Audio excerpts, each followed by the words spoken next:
So when I was thinking about what I might read tonight, I thought I'm going to pick appropriate poems. So I've got one about singing and one about breathing.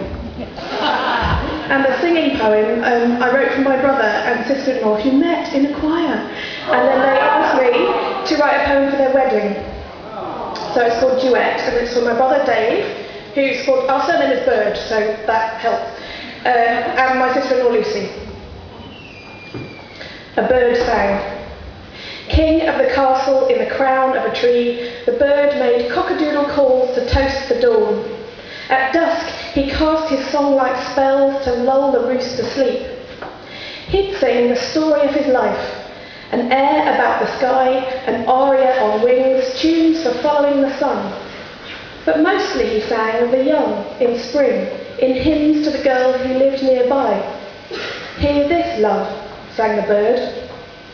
She heard, and she hoarded the music from the trees, the bird song do-re-mis, the trills and the tremolos and the long, low notes like gold, told them over and over till, in a sudden spree, her voice joined his, and the harmony she sang was yes.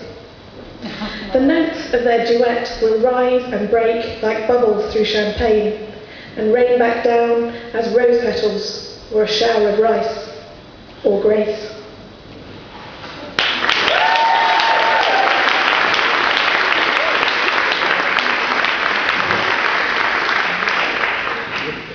And my breathing poem, it's about that urban myth that every time you breathe in, apparently you breathe in one of the molecules of air that Caesar breathed out with his dying words.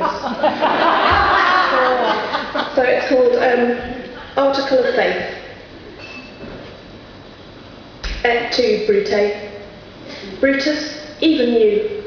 Don't tell me it's not true, the college city urban myth that every breath you or I or anybody takes contains a single molecule of air expired with Caesar's dying words.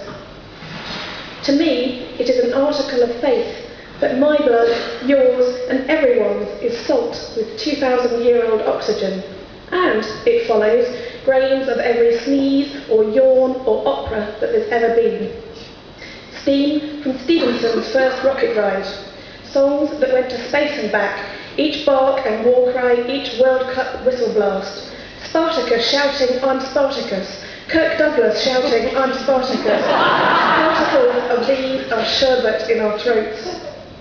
And this is where I make observance, the front row seat in the stalls for the opening speech in the final act, at the foot of the soapbox and the busker's pitch, and in the market, where the man who sells fruit is zesting the air with his citrus patter.